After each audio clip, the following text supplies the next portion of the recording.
Joe, why don't we start off, since there might be someone out there who doesn't know who you are. Who is Joe Rogan? That's a good question. I wish I knew. I mean, who am I? I'm a stand-up comedian / mixed martial arts commentator / occasional actor, TV personality. And why should people listen to what you have to say? That's a very good question. I have no logical reasoning. No, I don't know. Because you're bored, I guess you should listen to what I have to say. If you're listening to what I have to say, I've got to assume you've exhausted all your other resources. Well, people who don't know, Jan is one of the first guys who, am I allowed to talk about this? Dude, go right for it. Yeah, Jan is the first guy who got me high on DMT. So Jan introduced me to the afterlife. Oh, that's hilarious. Well, and I was just going to go into that. Well, in fact, you and I over at your house once with Eddie Bravo. You want to talk about that? Yeah, we had a friend freak out. He resisted the experience. Well, first of all, I think something happened where he had eaten far too close to the time where we were doing this. So he really shouldn't have been doing it in the first place. And then when we started, he had to throw up. Like he had food was in his body and it was freaking him out, and he was super blazed on DMT. I mean, he was like a couple minutes deep into the experience, so he could barely walk. Well, this was 5-MeO. 5-MeO. Yes, this was even stronger than DMT. Yeah, he was. I mean, I don't even know how he was walking, because when I did it, I dissolved to the center of the universe and became a part of like the cellular structure of all matter. It was the strangest experience ever. I couldn't imagine having to walk around while I was in that state. But he got up, and I guided him over to the sink, and he threw up, and then he started going crazy, running around and screaming and saying a bunch of things that he wouldn't want us to say. So we'll edit that out. But it was pretty shocking, And then the best part about it was after it was over, he was like, "Obviously, I'm a work in progress." He was talking about his own personality. He was like, "Okay, I'm a work in progress." Like, yeah, you think? What do you think about the 2012 movement? The movement is filled with silly people.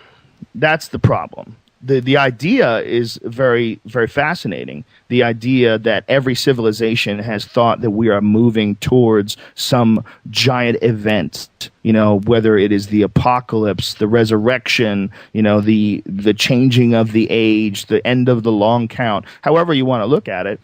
But there's a lot of these people that are in this movement that have like this definitive answer for what's going to happen. They're like, hey, you're going to need to get gold, and you're going to need to make your own agriculture. And well, that's having your own plants that you grow for food and having your own animals that you eat. That's a good idea anyway. That's a great way to live. To live in a natural, connected way to the earth. Like living on a farm, that's like a real natural way to live. It's a very intelligent, fulfilling, natural way. I mean, we are designed to be hunters and gatherers and to live off the earth and to be like in harmony with the earth. That's a great thing. But these people are all convinced that they know what's going to happen. We're going to need to create our own currency, and this is what we're going to need to make a new form of government. Like, says who? Says how? What says you? Are you the one who's figured this all out? Because that's preposterous.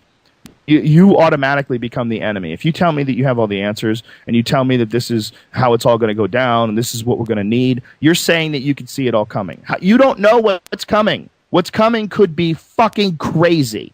It could be insurmountable. It could be beyond boundary dissolving. With the next stage of human evolution, it might come in technological form. It might be some sort of an interface that allows us to abandon the monkey body and use the mind to connect to all the other minds in the world as one big hive.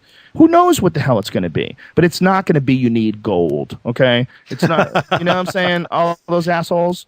You need to go get gold. Gold is. I agree with you totally. And gold, the value of gold is driven by fear and uncertainty.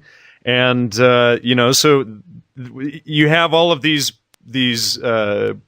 conspiracy radio stations out there putting out all of this fear, and then the value of gold keeps going up. And by the way, these conspiracy radio stations, who I have friends that have these shows, they profit off the sales of this gold. Big money. They're making Absolutely. a lot of fucking money. You know, and there's a reason why they go, gold is ladies and gentlemen, we need to get ourselves some gold and guns. Ladies and gentlemen, welcome Alex Jones to the show. There's a lot of things I agree with you boys are saying, but what you don't understand is the New World Order is very real and very evil. He believes what he says. You know, I'm not sure if he's correct. Oh, I thought he was sitting next to you there. No, he's right here. He's in my head at all times. He believes I'm going to hang out with him next week. I'm going to be in Austin, Texas.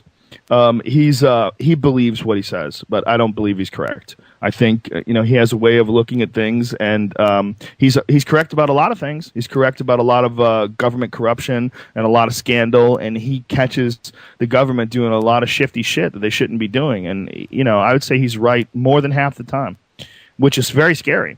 But there's a lot of speculation, a lot of making some sort of assertion that may or may not be true, but saying that it is true and then sticking to it.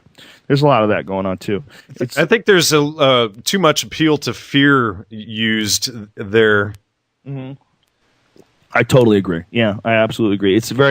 Fear is intoxicating. You can get caught up in it, man. I mean, you could go online today and just start researching murders and death and attacks and assaults and have yourself convinced that this shit is happening all around you all the time, just ready to grab you. Someone's going to stab you and cut your heart out and sell it to Russia, or they're just going to torture you in the woods and do rituals on you. I mean, if you read enough shit online, there's almost 7 billion people in the world. Okay, that's an insane amount of people. That's 7,000 million people.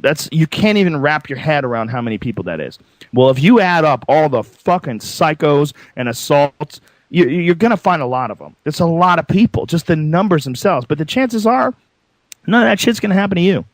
But if you sit around thinking about it all the time and freaking out about it all the time and just buying more guns and stockpiling weapons and trying to make a fucking shelter and a safe room in your house, man, it's almost like you're inviting it. It's almost like you're bringing it on. You're bringing it into your life when it's not necessary. It's good to be informed. It's good to know that there's people like that out there. It's good to know that there's a lot of psychos out there. It's so that if you run across one, you're not completely shocked to the point where you don't recognize it as a threat. But I definitely think that there's far too much of a call to fear. There's far too much of a push to profit off fear.